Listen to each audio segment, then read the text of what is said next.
Hi friends, media ಜಗತ್ತಿಗೆ ಸ್ವಾಗತ.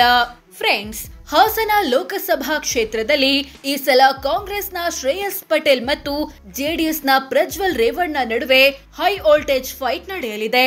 ಇದಕ್ಕೆ ಹಲವು ಕಾರಣಗಳಿವೆ. ಒಂದ್ ಕಡೆ ಶ್ರೇಯಸ್ ಪಟೇಲ್ ರ ತಾಯಿಯಾದ ಎಸ್.ಜಿ. ಅನುಪಮಾ ಈ ಹಿಂದೆ ಎಚ್.ಡಿ. ರೇವಣ್ಣ ವಿರುದ್ಧ 2 ಬಾರಿ ಸೋಲಿನ ಕಹಿ ಅನುಭವಿಸಿದ್ದಾರೆ. ಅಮ್ಮನ ಸೇಡು ತೀರಿಸಿಕೊಳ್ಳೋ ಅವಕಾಶ ಮಗ ಶ್ರೇಯಸ್ ಪಟೇಲ್ ಮುಂದಿದೆ. ಮತ್ತೊಂದ್ ಕಡೆ ಪ್ರಜ್ವಲ್ ರೇವಣ್ಣರ ಅಜ್ಜ ಎಚ್.ಡಿ. ದೇವೇಗೌಡ್ರಿಗೆ ಶ್ರೇಯಸ್ ಪಟೇಲ್ ರ ಅಜ್ಜ ಜಿ. ಪುಟ್ಟಸ್ವಾಮಿ ಗೌಡ 2 ಸಲ ಸೋಲಿನ ರುಚಿ ತೋರಿಸಿದ್ದಾರೆ. ಆ ಸೇಡನ್ನ ತೀರಿಸಿಕೊಳ್ಳೋ ಅವಕಾಶ ಪ್ರಜ್ವಲ್ ರೇವಣ್ಣಗಿದೆ. ಹೀಗಾಗಿ ಜಿದ್ದಾಜಿದ್ದಿನ ಕಾಳಗ ನಡೆಯಲಿದೆ. ಹಾಗಿದ್ರೆ ಶ್ರೇಯಸ್ ಮತ್ತು ಪ್ರಜ್ವಲ್ ಪೈಕಿ ಯಾರು ಬೆಸ್ಟ್? ಯಾವ ವಿಚಾರದಲ್ಲಿ ಶ್ರೇಯಸ್ ಪಟೇಲ್ ಮುಂದಿದ್ದಾರೆ, ಯಾವ ವಿಚಾರದಲ್ಲಿ ಪ್ರಜ್ವಲ್ ರೇವಣ್ಣ ಮುಂದಿದ್ದಾರೆ ಅನ್ನೋದನ್ನ ಈ ವಿಡಿಯೋದಲ್ಲಿ ತೋರಿಸ್ತೀವಿ. ಇಂಟ್ರೆಸ್ಟಿಂಗ್ ಆಗಿರೋ ಈ ವಿಡಿಯೋವನ್ನ ಕೊನೆವರೆಗೂ ನೋಡಿ. ಅದಕ್ಕೂ ಮುನ್ನ ನೀವಿನ್ನು ನಮ್ಮ ಚಾನೆಲ್ಗೆ ಸಬ್ಸ್ಕ್ರೈಬ್ ಆಗಿಲ್ಲ ಅಂದ್ರೆ ಈಗ್ಲೇ ಸಬ್ಸ್ಕ್ರೈಬ್ ಆಗಿ. ವಯಸ್ಸು: ಶ್ರೇಯಸ್ ಪಟೇಲ್ಗೆ 32 ವರ್ಷ ವಯಸ್ಸು, ಪ್ರಜ್ವಲ್ ರೇವಣ್ಣಗೆ 33 ವರ್ಷ. ಸೊ ವಯಸ್ಸಲ್ಲಿ ಪ್ರಜ್ವಲ್ ರೇವಣ್ಣ 1 ವರ್ಷ ದೊಡ್ಡವರು. ಶಿಕ್ಷಣ: ಶ್ರೇಯಸ್ ಪಟೇಲ್ BBM ಪದವಿ ಪಡೆದಿದ್ದಾರೆ, ಪ್ರಜ್ವಲ್ ರೇವಣ್ಣ BE ಪದವಿ ಪಡೆದಿದ್ದಾರೆ. ಇಬ್ರು ಡಿಗ್ರಿವರೆಗೆ ಓದಿದ್ದಾರೆ ಅನ್ನೋದು ಗಮನಾರ್ಹ. ಸೋಲು ಗೆಲುವಿನ ಅಂತರ: 2023ರ ವಿಧಾನಸಭೆ ಚುನಾವಣೆಯಲ್ಲಿ ಹಾಸನ ಜಿಲ್ಲೆಯ ಹೊಳೆ ನರಸೀಪುರ ಕ್ಷೇತ್ರದಿಂದ ಕಾಂಗ್ರೆಸ್ ಅಭ್ಯರ್ಥಿಯಾಗಿ ಕಣಕ್ಕಿಳಿದ ಶ್ರೇಯಸ್ ಪಟೇಲ್ ಎಚ್.ಡಿ. ರೇವಣ್ಣ ವಿರುದ್ಧ ಕೇವಲ 3152 ವೋಟ್ಗಳಿಂದ ಸೋತಿದ್ರು. ಕ್ಷೇತ್ರದಲ್ಲಿ ಮತದಾನ ಮಾಡಿದ ಒಟ್ಟು ಮತದಾರರಲ್ಲಿ ಶ್ರೇಯಸ್ಗೆ 45.81% ಜನ ವೋಟ್ ಹಾಕಿದ್ರು. ಮತ್ತೊಂದು ಕಡೆ 2019ರ ಲೋಕಸಭೆ ಚುನಾವಣೆಯಲ್ಲಿ ಪ್ರಜ್ವಲ್ ರೇವಣ್ಣ 1,41,324 ವೋಟ್ಗಳಿಂದ ಗೆದ್ದು ಲೋಕಸಭೆ ಪ್ರವೇಶಿಸಿದ್ರು. ಇವರಿಗೆ ಒಟ್ಟು 52.92% ವೋಟ್ ಬಿದ್ದಿತ್ತು. ಚುನಾವಣಾ ಅನುಭವ: ಶ್ರೇಯಸ್ ಪಟೇಲ್ 2023ರಲ್ಲಿ ಮೊದಲ ಬಾರಿಗೆ ವಿಧಾನಸಭೆ ಚುನಾವಣೆಗೆ ನಿಂತು ಸೋತೋದ್ರು. ಪ್ರಜ್ವಲ್ ರೇವಣ್ಣ 2019ರಲ್ಲಿ ಮೊದಲ ಬಾರಿಗೆ ಲೋಕಸಭೆ ಚುನಾವಣೆಗೆ ಸ್ಪರ್ಧಿಸಿ ಜಯಭೇರಿ ಬಾರಿಸಿದ್ರು. ಕ್ರಿಮಿನಲ್ ಕೇಸ್: ಶ್ರೇಯಸ್ ಪಟೇಲ್ ಮತ್ತು ಪ್ರಜ್ವಲ್ ರೇವಣ್ಣ ಇಬ್ಬರ ವಿರುದ್ಧವೂ ಯಾವುದೇ ಕ್ರಿಮಿನಲ್ ಕೇಸ್ ಬಾಕಿ ಇಲ್ಲ. ಈ ವಿಚಾರದಲ್ಲಿ ಇಬ್ಬರು ಸಮಬಲ ಕಾಯ್ದುಕೊಂಡಿದ್ದಾರೆ. ಪತ್ನಿ ಅಥವಾ ಕುಟುಂಬ: ಶ್ರೇಯಸ್ ಪಟೇಲ್ ಪತ್ನಿ ಹೆಸರು ಅಕ್ಷತಾ. ಶ್ರೇಯಸ್ ಪಟೇಲ್ ರ ತಾಯಿ ಮತ್ತು ಅಜ್ಜ ರಾಜಕೀಯದಲ್ಲಿದ್ದವರು. ಮತ್ತೊಂದು ಕಡೆ ಪ್ರಜ್ವಲ್ ರೇವಣ್ಣಗೆ ಮದುವೆಯಾಗಿಲ್ಲ.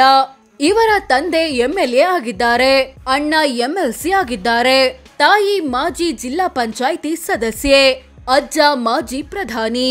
ಚಿನ್ನಾಭರಣ: ಶ್ರೇಯಸ್ ಪಟೇಲ್ ಮತ್ತು ಪತ್ನಿ ಬಳಿ 1 ಕೆಜಿ 650 ಗ್ರಾಂ ಚಿನ್ನವಿದೆ. ಇವುಗಳ ಒಟ್ಟು ಮೌಲ್ಯ 68 ಲಕ್ಷ ಅಂತ ಘೋಷಿಸಿಕೊಂಡಿದ್ದಾರೆ. ಪ್ರಜ್ವಲ್ ರೇವಣ್ಣ ಬಳಿ 1 ಕೆಜಿ ಚಿನ್ನ, 23 ಕೆಜಿಯಷ್ಟು ಬೆಳ್ಳಿ ಇದೆ. ಇವುಗಳ ಒಟ್ಟು ಮೌಲ್ಯ 37 ಲಕ್ಷ ಅಂತ ಘೋಷಿಸಿಕೊಂಡಿದ್ದಾರೆ. ಚಿನ್ನಾಭರಣಗಳ ವಿಚಾರದಲ್ಲಿ ಶ್ರೇಯಸ್ ಪಟೇಲ್ ಮುಂದಿದ್ದಾರೆ. ವಾಹನ: ಶ್ರೇಯಸ್ ಪಟೇಲ್ ಮತ್ತು ಪತ್ನಿ ಬಳಿ ಇನ್ನೋವಾ ಕ್ರಿಸ್ಟಾ ಕಾರು ಮತ್ತು ಮಹೀಂದ್ರ ಟ್ರ್ಯಾಕ್ಟರ್ ಇದೆ. ಇವುಗಳ ಒಟ್ಟು ಮೌಲ್ಯ 23 ಲಕ್ಷ ಅಂತ ಘೋಷಿಸಿಕೊಂಡಿದ್ದಾರೆ. ಪ್ರಜ್ವಲ್ ರೇವಣ್ಣ ಬಳಿ 1 ಟ್ರ್ಯಾಕ್ಟರ್ ಇದೆ. ಇದರ ಮೌಲ್ಯ 5 ಲಕ್ಷ. ಸ್ವಂತ ಮನೆ: ಶ್ರೇಯಸ್ ಪಟೇಲ್ ಮತ್ತು ಪ್ರಜ್ವಲ್ ರೇವಣ್ಣ ಇಬ್ಬರು ತಮ್ಮ ಬಳಿ ಸ್ವಂತ ಮನೆ ಇಲ್ಲ ಅಂತ ಘೋಷಿಸಿಕೊಂಡಿದ್ದಾರೆ. ಕೃಷಿ ಜಮೀನು: ಶ್ರೇಯಸ್ ಪಟೇಲ್ ಹಾಸನ ಜಿಲ್ಲೆಯಲ್ಲಿ 20 ಎಕರೆ ಕೃಷಿ ಭೂಮಿ ಹೊಂದಿದ್ದಾರೆ. ಇದರ ಮೌಲ್ಯ 1.37 ಕೋಟಿ ರೂಪಾಯಿ. ಪ್ರಜ್ವಲ್ ರೇವಣ್ಣ ಬಳಿ ಹಾಸನ ಮತ್ತು ಬೆಂಗಳೂರು ಗ್ರಾಮಾಂತರ ಜಿಲ್ಲೆಗಳಲ್ಲಿ ಒಟ್ಟು 41 ಎಕರೆ ಜಮೀನು ಇದೆ. ಇವುಗಳ ಒಟ್ಟು ಮೌಲ್ಯ 3.60 ಕೋಟಿ ರೂಪಾಯಿ. ಜಮೀನಿನ ವಿಚಾರದಲ್ಲಿ ಪ್ರಜ್ವಲ್ ರೇವಣ್ಣ ಮುಂದಿದ್ದಾರೆ. ಕೃಷಿಯೇತರ ಭೂಮಿ: ಶ್ರೇಯಸ್ ಪಟೇಲ್ ಮತ್ತು ಪತ್ನಿ ಬಳಿ ಹಾಸನ ಮತ್ತು ಬೆಂಗಳೂರಿನಲ್ಲಿ 3.88 ಕೋಟಿ ಮೌಲ್ಯದ ಕೃಷಿಯೇತರ ಭೂಮಿ ಇದೆ. ಪ್ರಜ್ವಲ್ ರೇವಣ್ಣ ಬಳಿ ಹಾಸನ ಮತ್ತು ಮೈಸೂರಿನಲ್ಲಿ 2.25 ಕೋಟಿ ಮೌಲ್ಯದ ಕೃಷಿಯೇತರ ಭೂಮಿ ಇದೆ. ವಾಣಿಜ್ಯ ಕಟ್ಟಡ: ಶ್ರೇಯಸ್ ಪಟೇಲ್ ಮತ್ತು ಪತ್ನಿ ಬಳಿ ಬೆಂಗಳೂರಿನಲ್ಲಿ 1 ವಾಣಿಜ್ಯ ಕಟ್ಟಡವಿದೆ.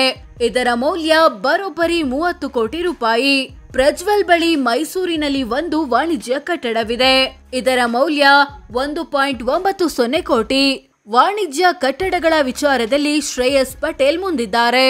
ಸಾಲ ಕೊಟ್ಟಿರೋದು. ಶ್ರೇಯಸ್ ಪಟೇಲ್ ತಮ್ಮ ಕುಟುಂಬಸ್ಥರು ಮತ್ತು ಸ್ನೇಹಿತರಿಗೆ ಸುಮಾರು 50 ಲಕ್ಷ ಸಾಲ ಕೊಟ್ಟಿದ್ದಾರೆ. ಪ್ರಜ್ವಲ್ ರೇವಣ್ಣ ವಿವಿಧ ವ್ಯಕ್ತಿ ಮತ್ತು ಕಂಪನಿಗಳಿಗೆ 85 ಲಕ್ಷ ರೂಪಾಯಿ ಸಾಲ ಕೊಟ್ಟಿದ್ದಾರೆ. ಒಟ್ಟು ಆಸ್ತಿ. ಶ್ರೇಯಸ್ ಪಟೇಲ್ ಮತ್ತು ಪತ್ನಿ ಬಳಿ ಒಟ್ಟು 37 ಕೋಟಿ ಮೌಲ್ಯದ ಆಸ್ತಿಪಾಸ್ತಿ ಇದೆ ಅಂತ ಘೋಷಿಸಿಕೊಂಡಿದ್ದಾರೆ. ಪ್ರಜ್ವಲ್ ರೇವಣ್ಣ ತಮ್ಮ ಬಳಿ 9.78 ಕೋಟಿ ಮೌಲ್ಯದ ಆಸ್ತಿ ಇದೆ ಅಂತ ಘೋಷಿಸಿಕೊಂಡಿದ್ದಾರೆ. ಇಬ್ಬರಲ್ಲಿ ಶ್ರೇಯಸ್ ಪಟೇಲೇ ಹೆಚ್ಚು ಶ್ರೀಮಂತ. ಆಸ್ತಿಯ ದೊಡ್ಡ ಪಾಲು. ಶ್ರೇಯಸ್ ಪಟೇಲ್ ಆಸ್ತಿಯಲ್ಲಿ ದೊಡ್ಡ ಪಾಲು ಇರೋದು ವಾಣಿಜ್ಯ ಕಟ್ಟಡಗಳದ್ದು. 30 ಕೋಟಿ ಮೌಲ್ಯದ ಆಸ್ತಿಯನ್ನ ಈ ರೂಪದಲ್ಲಿ ಹೊಂದಿದ್ದಾರೆ. ಪ್ರಜ್ವಲ್ ರೇವಣ್ಣ ಆಸ್ತಿಯಲ್ಲಿ ದೊಡ್ಡ ಪಾಲು ಇರೋದು ಕೃಷಿ ಜಮೀನಿಂದು. 3.60 ಕೋಟಿ ಆಸ್ತಿಯನ್ನ ಈ ರೂಪದಲ್ಲಿ ಹೊಂದಿದ್ದಾರೆ. ಸಾಲ ಬಾಕಿ. 37 ಕೋಟಿ ಆಸ್ತಿಗೆ ಒಡೆಯರಾಗಿರೋ ಶ್ರೇಯಸ್ ಪಟೇಲ್ ಯಾವುದೇ ಸಾಲ ಮತ್ತು ಹೊಣೆಗಾರಿಕೆ ಬಾಕಿ ಇಲ್ಲ ಅಂತ ಘೋಷಿಸಿಕೊಂಡಿದ್ದಾರೆ. 9 ಕೋಟಿ ಆಸ್ತಿ ಹೊಂದಿರೋ ಪ್ರಜ್ವಲ್ ರೇವಣ್ಣ 3.72 ಕೋಟಿಯಷ್ಟು ಸಾಲ ಬಾಕಿ ಉಳಿಸಿಕೊಂಡಿದ್ದಾರೆ. ಆದಾಯ. ಶ್ರೇಯಸ್ ಪಟೇಲ್ರ ವಾರ್ಷಿಕ ಆದಾಯ ಬರೋಬ್ಬರಿ 1.61 ಕೋಟಿ ರೂಪಾಯಿ.